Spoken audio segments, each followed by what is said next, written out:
For those of you who weren't here last year, Mark gave a wonderful three-part keynote. Talked for 20 minutes. We had a conversation for 20 minutes, and then we had Q&A for 20 minutes. And you know, there are a lot of smart people in this room, and Mark is one of the ones who are at the peak of the peak of the peak. And there are a lot of titles up here. Let's see, Future in Review. FIRE is a spectacular event that takes place in October in September 27th. Oh, we moved it. Yeah. Okay, I need to adjust my calendar. Where world leaders in their various fields get together to have conversations on a much broader spectrum of topics than we have here.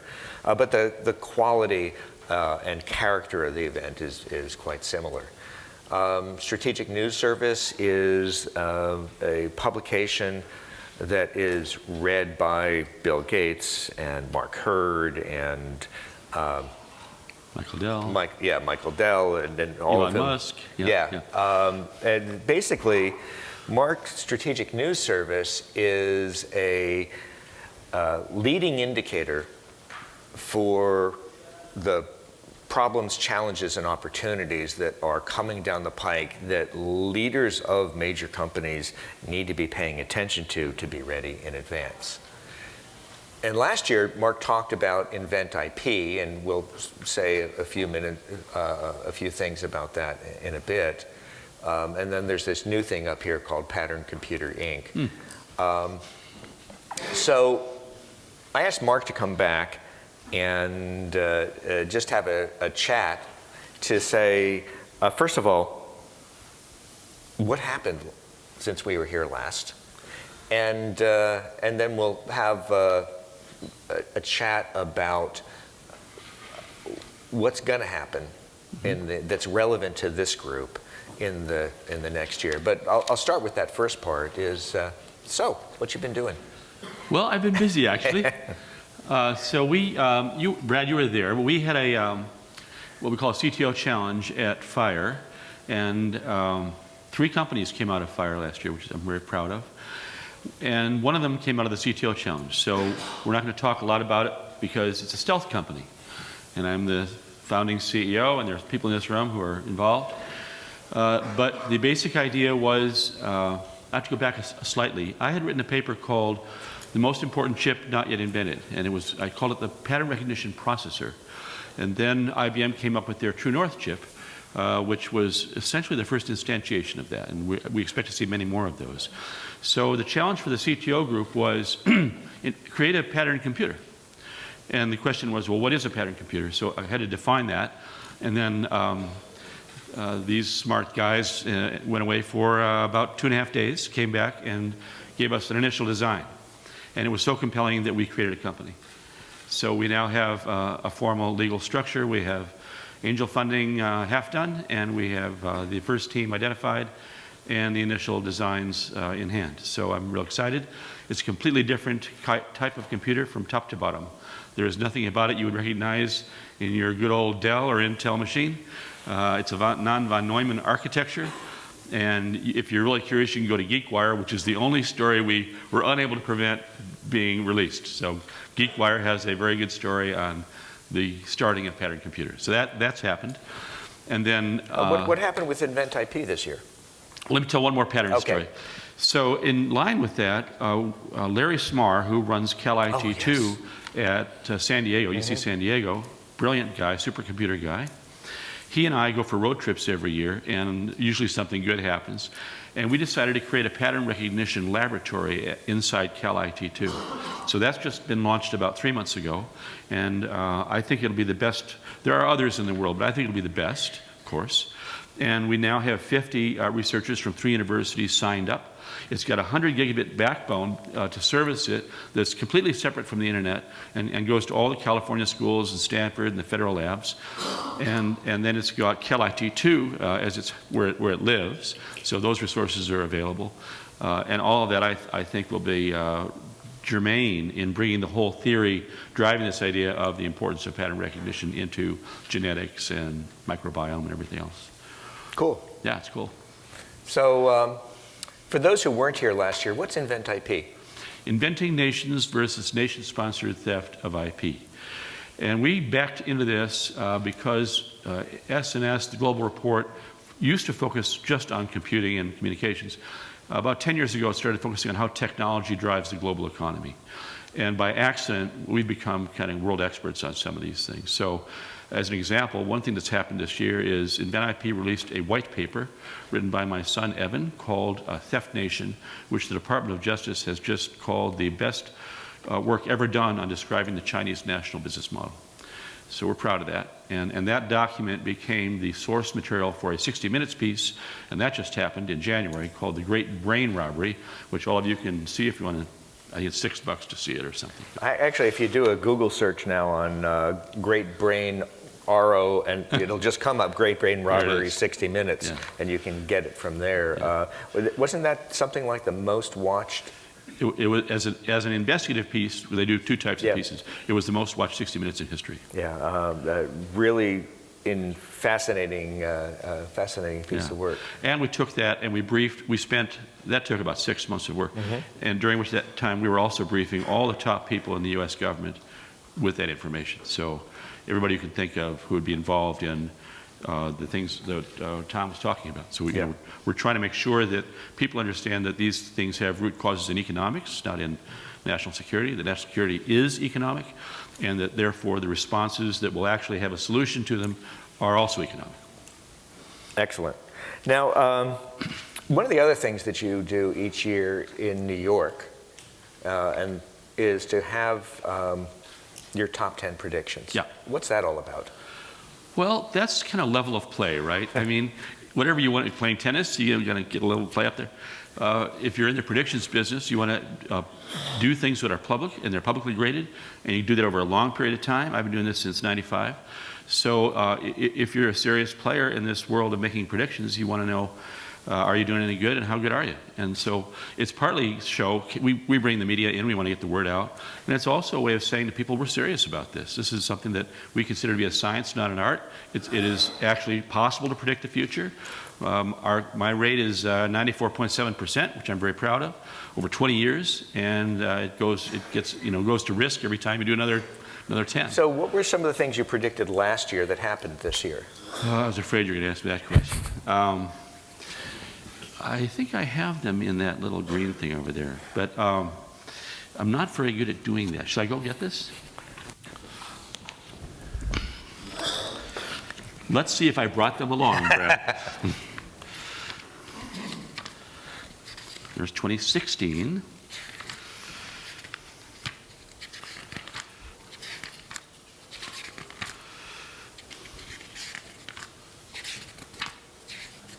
Nope. Sorry, but they're all online, so all 10 of them are. Yeah. So let's talk then about the topic here is what to expect for the next year, and the way you've run these is rather than just jumping right into the predictions, which are bang, bang, bang, bang, bang. Right. You talk about a number of general themes: global warming, energy, your law, which I particularly fascinated by. Let's talk about some of those themes that are coming down the road. Sure. Let's start with energy. I think one of the calls I'm most proud of ever making, and as far as I know, I'm the only person to have made this call anywhere, was the oil price collapse. And I know that Prince Al-Walid, who's a pretty famous investor, said no human being could have made that call. But obviously he doesn't read S&S. We have to take care of that somehow. Yeah, it was $93. We made the call, and the call was it would go to $45 to $50, and it did. And then it would never come back. That was part of the call too. So I'm sticking with that. I think that there were these very large forces colliding all at once, and it's good for the world. We didn't need to pay $110, $148 for something that's worth about 14. So it's really, really good for everybody except the people who produce these things. But everybody else who makes something or has a service, the entire world is essentially paying a tax. And that tax is now over. I don't think it's never going to come back. So we'll now see prices. If you ask yourself, what should energy cost? Not what should I pay the Saudi family because they need $100 to make their nut. And you know, it's a pretty interesting question. If you go out 100 years and say, what should energy cost eventually? Is there an asymptotic number? And there probably is, and it has to do with the efficiency of silicon or something, and how much sunlight falls on the desert floor, and it's going to be a very small number. It's not zero, but it's like asymptotically approaching zero. You know, you have to pay the guys to clean off the glass. That's actually not cheap. No, I know, Yeah. I know. So there are costs, but it's a small cost, and the world has been hostage for maybe 100 years to this kind of cartel idea of very expensive energy. And really, that's a world changer. So now we're going to slowly approach a time when the cost of energy is going to be relatively unimportant. That's great. Well, why don't you talk a little bit about the triple threat? Graphene. Yeah, the trifecta. The trifecta. Yeah. So we've been concerned about global warming for a long time. I really think it is the most important threat we all face. I would like to restate something I've gone on record saying. No person should be allowed to occupy the White House, period, who doesn't, A, accept human cause of global warming, B, that there is global warming, and then that it is an important thing to address. It shouldn't be possible to have a president of the United States who doesn't accept those things and want to work on it, no matter what party they're from. Hear, hear. Thank you.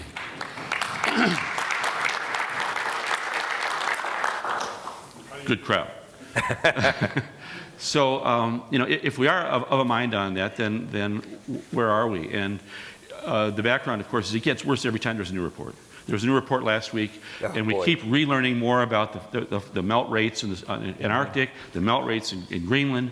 If we lose, you know, major areas of those two things, the numbers are all wumpus. Every time you get a number out of IPCC, they're conservative. They don't want to get beat up, so they're always too low. But the real numbers are always higher when they start coming. So it's very, very frightening, and there are all these unintended consequences that are happening that we're not ready for. We lost all the starfish off the West Coast. Oops, you know. It got a little too warm, and the bacteria that attacked them suddenly bloomed. That kind of thing is going to happen every week. There'll be something new that no one expected. It's not going to be this wonderful, smooth, oh, it's a little too hot out today. It's going to be all these things that are going to destroy species and change climes in local areas that we're not ready for. So we really have to do something right now. So what are you going to do about it? Well, I asked the CTO guys just a few years ago, and the first thing they said is, there is no single answer. Okay, right. These are big brain guys, right? They said it's got to be a multi-phased, so don't try to get one, just try to solve a couple. The first problem is, if you stopped putting CO2 in the air tomorrow morning, that'd be about right. Any way you could do that would be the right thing to do. Okay, so that's one goal right there. Separately from that, you probably need maybe 20 years or 20, 30 years to kind of get everything jiggered up, the alternative sources you want to get them online. That's going to take 20 or 30 years. Okay, fine. So a separate question is, when you get to that 30-year mark, what are you doing? Very much easier to answer that question than say, let's put them all into place right now tonight and argue over that. And the trifecta says, okay, first thing we're going to do is we're going to take these people who've been squabbling and blocking, like the coal industry and the oil and the gas industry, and make them our business partners. We're going to take every CO2 molecule out of every coal-fired energy plant worldwide.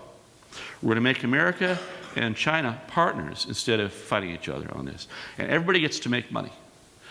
And the idea is, what can you do with CO2 that would be commercially valuable?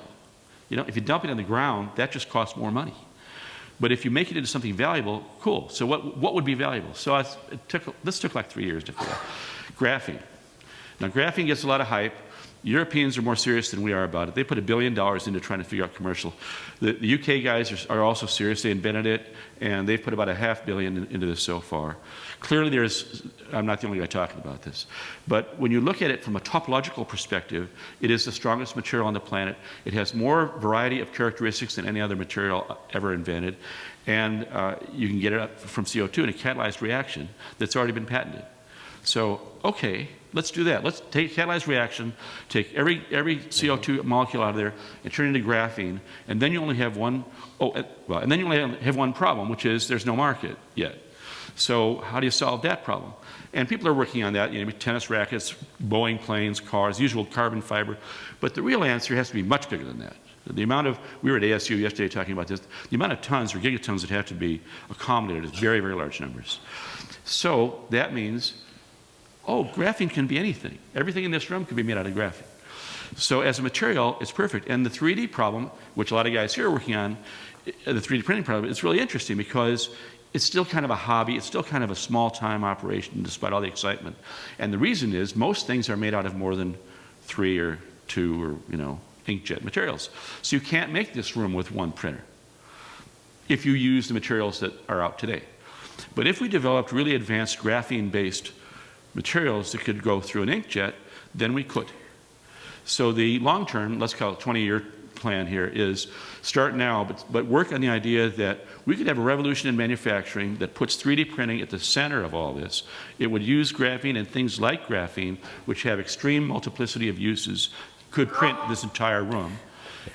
And it gets us from a what I call a resource exhaustion economy, where you dig up iron until there's no more iron, you dig up gold. Well, that's going to last us another 100 years, then we're really screwed. But if you had a sustainable economy where you take the shirt that you're wearing, you get tired of it, you make it into a Boeing airplane, you take the Boeing airplane, you shred that and make it back into a shirt, now you have a truly sustainable materials cycle. There are other benefits to this too. So there are a couple of interesting points here that I learned here. One is that the catalyzed reaction uses magnesium, Yeah. which is very, very plentiful. Yep. And essentially, it's an exothermic reaction, so that increases the efficiency. Yep. And essentially what you're doing is you're driving the cost of bulk graphene down to close to zero. Not to zero, but close. Close that's to zero. The dream, yeah. So that you can even use it for things like bricks. Yes. And to print That's bricks right. and cinder blocks, which become graphene That's blocks right. That's right. in volume, so you can construct with it. That's right. If you can get the volume and scale Yes. down, the economics actually work, and that's fascinating. What's the group that's working on that, the graphene? So there's the Graphene Stakeholders Association. They're working on this problem, and there are a lot of other groups like that around the world now. When Tom was talking about, taking care with learning how to go back into trades and kind of, well, one unintended consequence of this proposal is if everyone's using graphene to make the table, the clothing, the airplane, your glasses, the windows, if someone doing the airplane learns something new about graphene, it can be used for tennis rackets. If the guy making tennis rackets, it can be used for your clothing. And so the R&D cost, shared cost across the entire planet of a materials revolution is huge.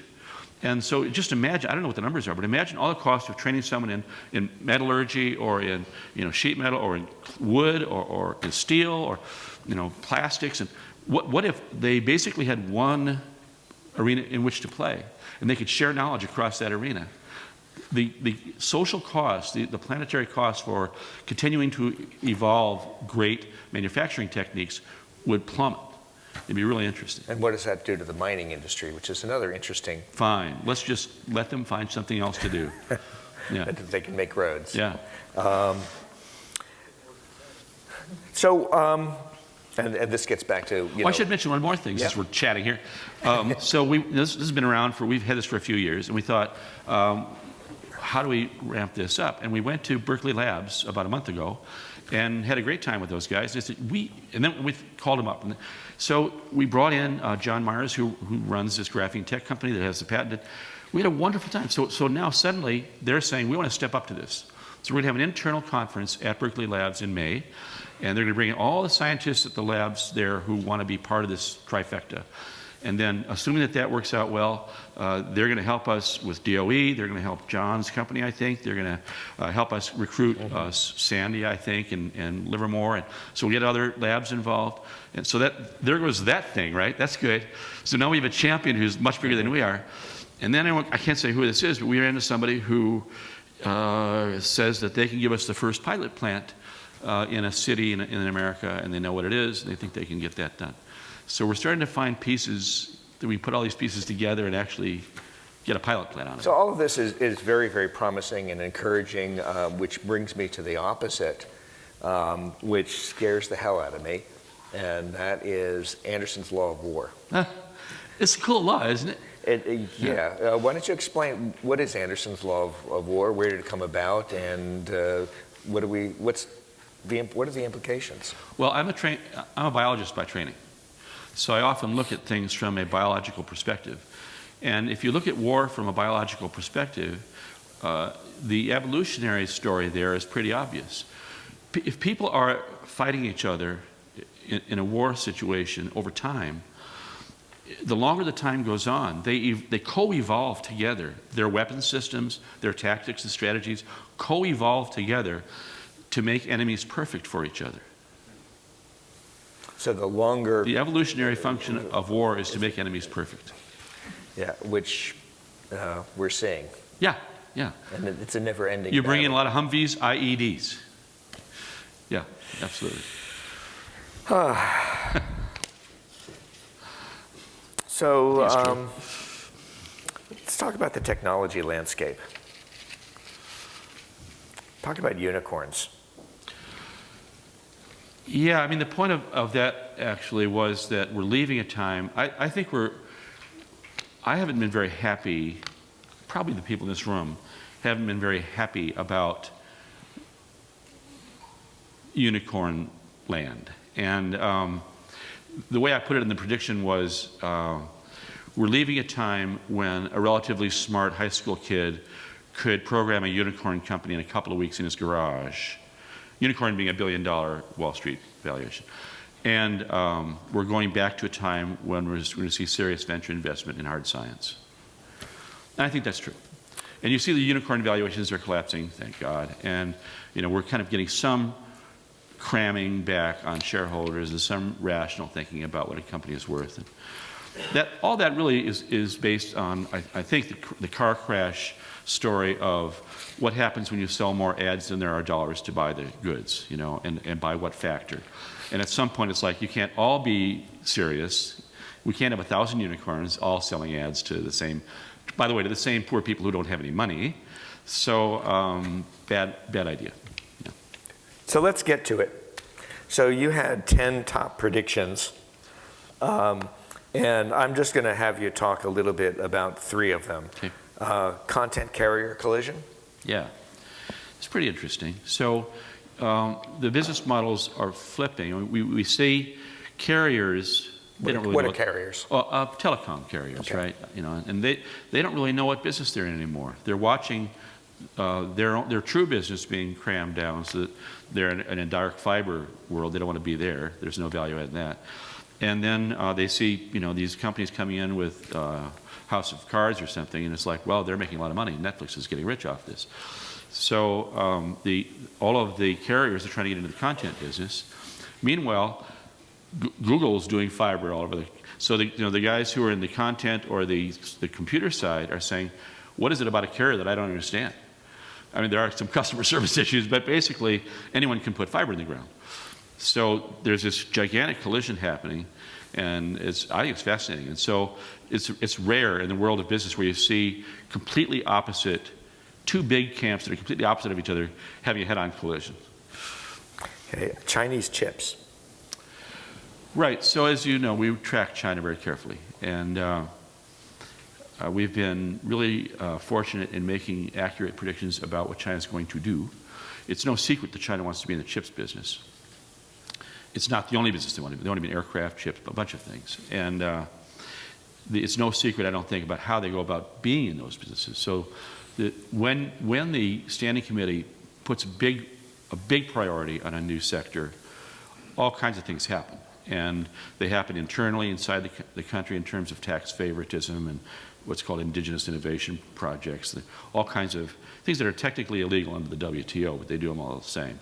And then internationally, of course, you get IP theft, companies get bought, a lot of espionage goes on, whatever it takes. It's a whatever it takes kind of situation. So what I was saying in that prediction is get ready for whatever it takes in chips.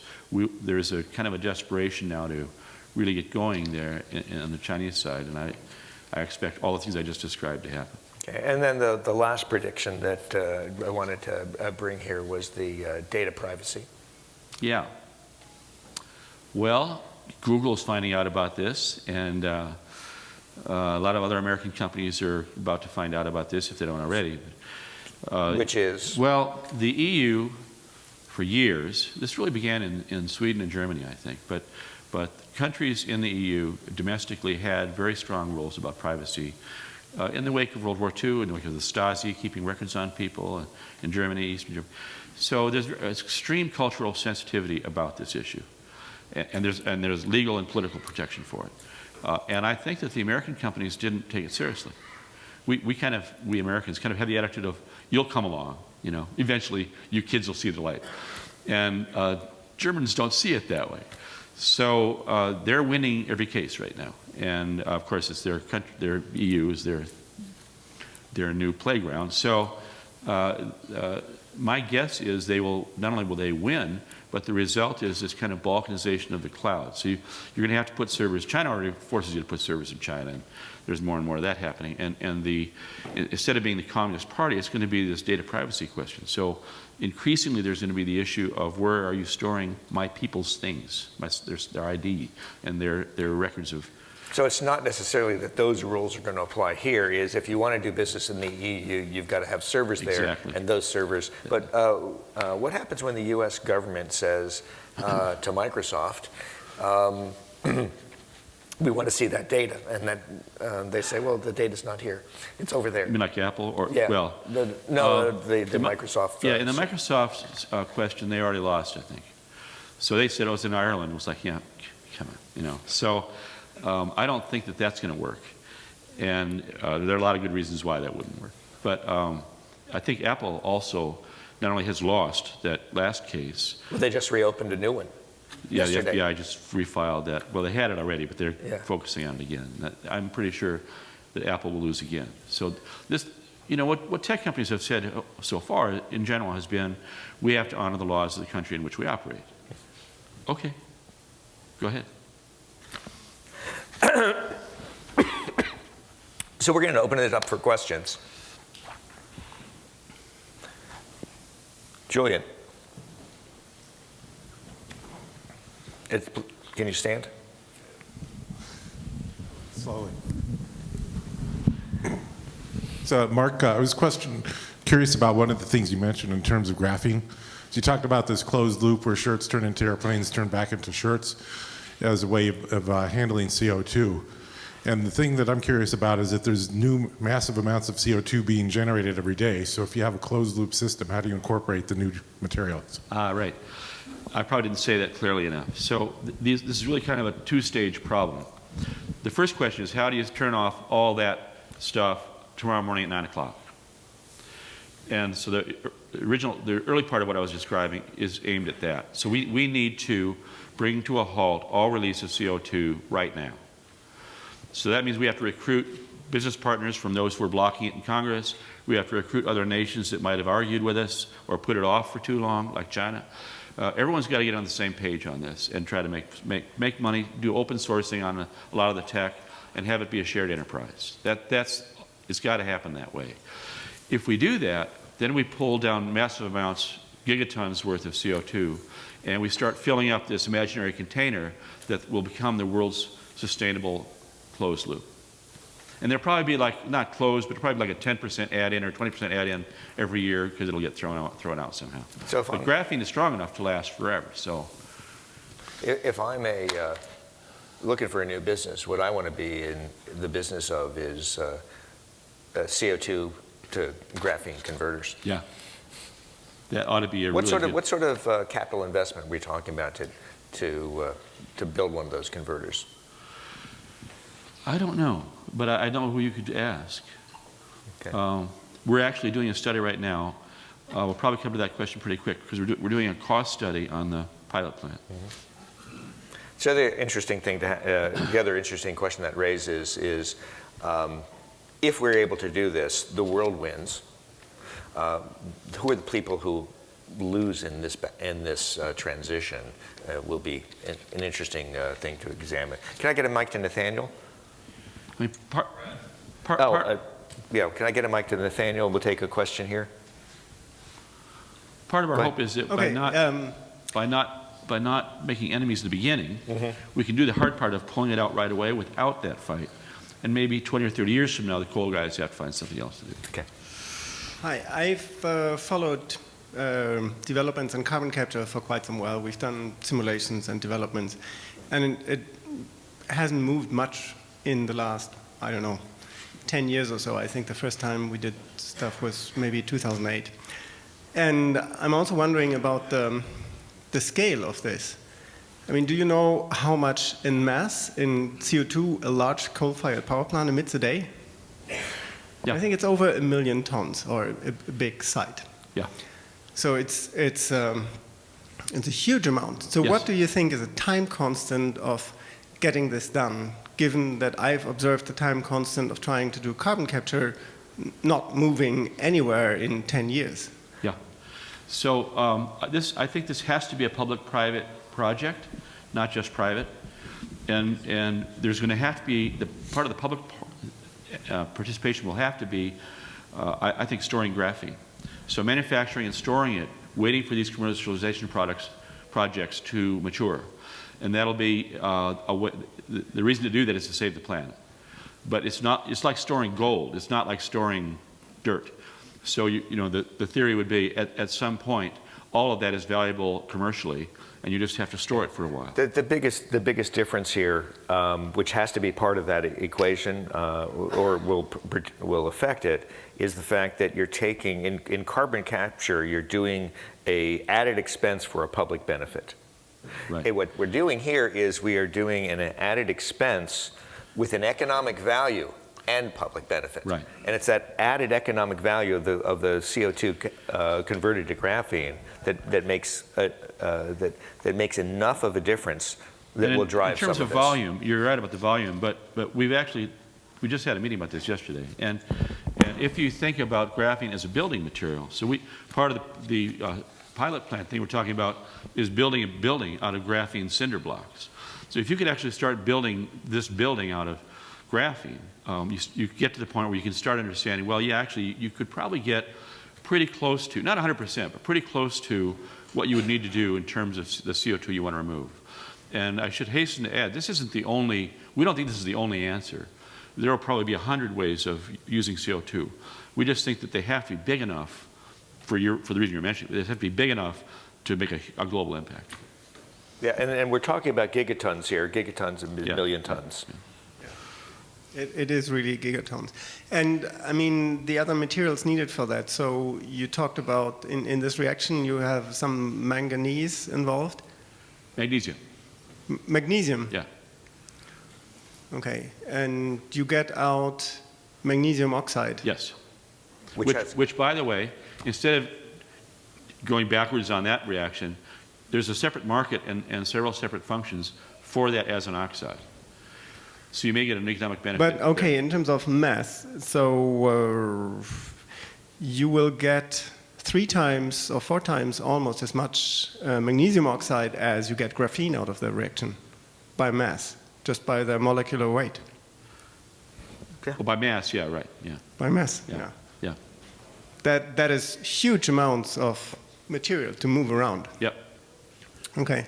Well, We're trying to save the planet. planet, so there are some inconveniences here, but no showstoppers. But the point is, we're already moving the stuff around in the first place. We're taking the coal in trains. I mean, the volumes that we're dealing with. That's true. Are not out of scale. Nathaniel, you had a question. Do you have the mic? Okay, can I have a mic to Jack? There we go, number 1. Yeah, I've got a workforce question. Listen, Tom, I loved your talk. And I got the idea that we're taught in education in our systems right now how to build villages on ice floes in a warming sea.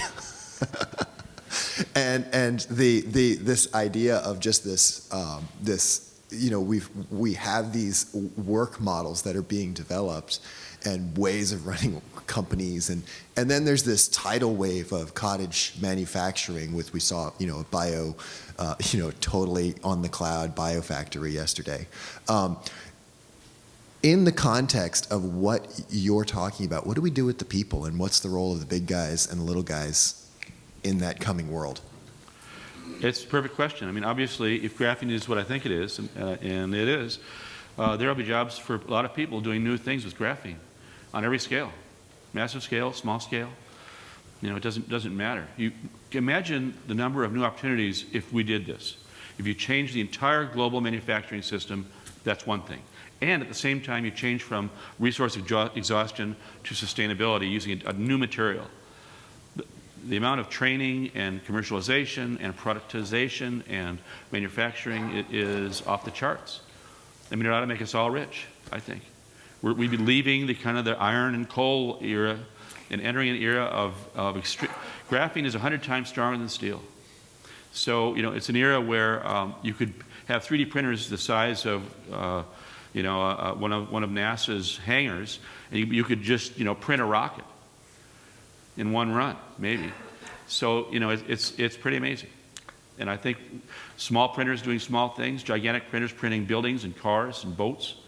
That's a 50-year story, but I think it easily could happen. Or look at it the other way. We don't have to big massive things. So if we look at the conformal satellite that we saw yesterday, we can build lots of small pieces that fit together. And extremely strong. Extremely strong. Extremely light. And that can self-assemble as biological systems do into whatever we need them to be. We'll take Steve and then Jack. Mark, please correct me if I misunderstood you, but last year you talked about the need to have a computer design or architecture which would be difficult to hack or impossible to hack because you would, I believe your term was boot from the hardware. There would be no way you could get something on the disk that could load a fake operating system that would take over the computer. What progress has been made in that front in the past year? We can't talk about that. That's a great question. I hope somebody's working on it.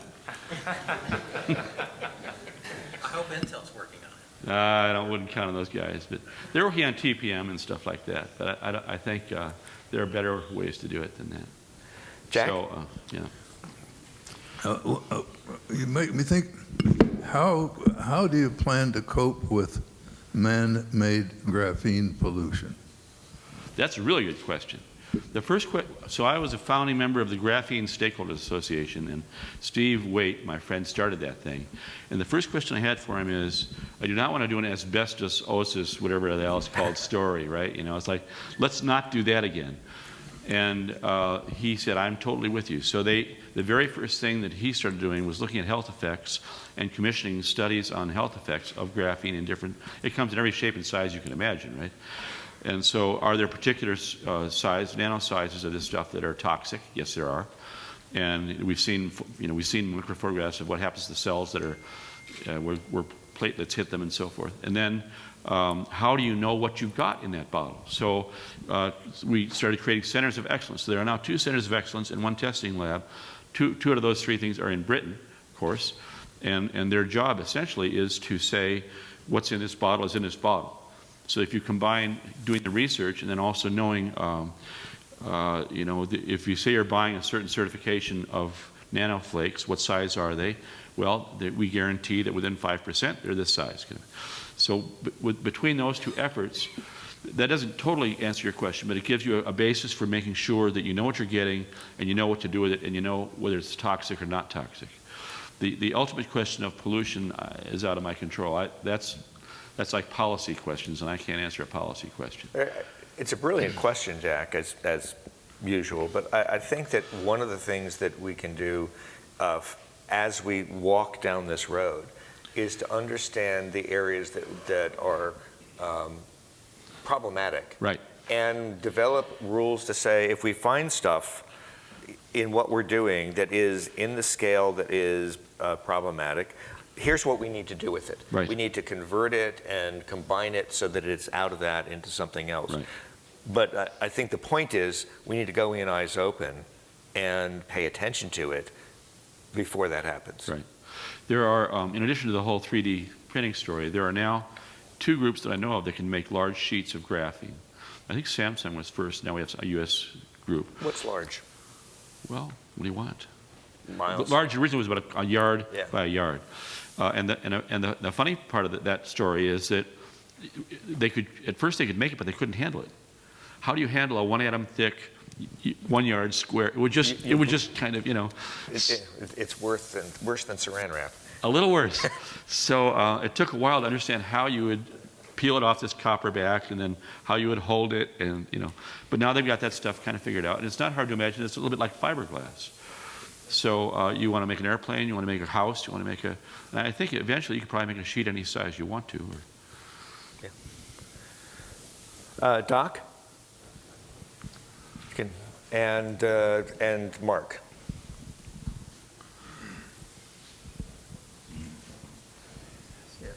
Doc Hall. Really, two questions. Prefaced by, if you're an entrepreneur, you have to be insanely optimistic. And so what about this building and all the existing infrastructure? What are we going to do about that? The second one is, you've mentioned public-private, you've mentioned shared enterprise. You're really talking a different cultural economic system. Probably. So how do we deal with that? Well, I consider global warming to be an IQ test for the species. And I'm not probably as optimistic as I sound, because I'm not at all sure we're going to pass the test. It's quite possible that our greed or our anger or something will prevent us from actually surviving. But if all I can do is work on the positive side. So I'd rather not sit around and hope for the best. I'd rather do something about it, and that's what I'm doing. And by doing that, I try to think of the smartest thing I think of and then make it happen. But I wouldn't want you to think that I'm stupid enough to think it's just going to be a walkthrough. Human beings aren't necessarily equipped for anything that's not a flat line, a straight line. And this is probably a second or third order of magnitude with lots of little curlicues coming off of it. And our minds don't work well in those situations. Doc, with respect to the existing infrastructure and the existing buildings, this conversation isn't really changing that. This is talking about what we do as we build new and future construction. Future construction and roads and whatever. So I don't think that really changes part of the equation, but we got to do something, and we can start here. So we're going to take two last questions, one from Mark and one from Philip, and then we will break to go out to the round table. So let's, Mark, and can we get a mic At to the Philip risk over here? of repeating someone else's question, graphene, I did a little research while you were talking. Is it recyclable, in terms of sustainability with it? So let's just say you dispose of objects or demolish a building or whatever. Can you get rid of it? I remember, for example, styrofoam was an environmental problem. Well, what I'm trying to say is the opposite of that. You don't want to get rid of it. You want to recycle all of it. The answer is it's recyclable. It is recyclable. Yes. Okay. Yeah. And the recycling process, have they studied the carbon footprint? I don't think so. We haven't recycled it yet. But if you think of it this way, we don't have to remanufacture it. We just have to capture it. So picture, as an example, and this depends upon what form you're using, because there are a lot of forms. If it were a pure sheet, you're already done. If it were little platelets embedded in polymer, you've got to dissolve the polymer and then reclaim the sheets. They won't have changed, but the polymer will go away and come back again in some other form. So the good news is even the polymer can be made with CO2, which is a different part of the process. So you're still pulling CO2 out of smokestacks. But I think what will happen over time is, right now graphene is a small addition to polymer, and it creates massive changes in strength in that polymer. But pretty soon we're going to go from small doping amounts to much larger amounts. And the balance between polymer and graphene will keep shifting in favor of graphene, I think. Okay. Philip, can you stand? And last question. Yeah, I was just curious. I did look up as well on the applications of magnesium oxide. And since you're producing 3 times as much magnesium oxide By weight. by weight, it turns out there's tons of applications of that. Molecular weights. It's for 12 kilos of weight of graphene. I can't hear it. 80 kilos magnesium oxide. So Right. 12 kilos of graphene, of CO2 is 8 kilos of, Produced, so oxygen has 16, so 32, CO2 has 12 plus 32 in molecular weight. And of that plus that 32, you need 2 atoms of magnesium because of MgO, which means magnesium is 24, 48, so in total 80 kilos of there's a difference between molecular weight and weight by volume and weight by, but the molecular weight is the weight ratio. I'm only looking at the weight ratio. Well, without getting into those details, my point was that there are actually 2 industries, because looking online, there's tremendous numbers of applications of magnesium oxide, such as uranium sequestration. And you just go on and on and on when you look on Wiki about what the applications are. So when you think about this, think of 2 significant industries, graphene and those that come from magnesium oxide. Yeah, I think you're absolutely right. Thank you. So Mark, thank you very much. Thank you. Fun as always.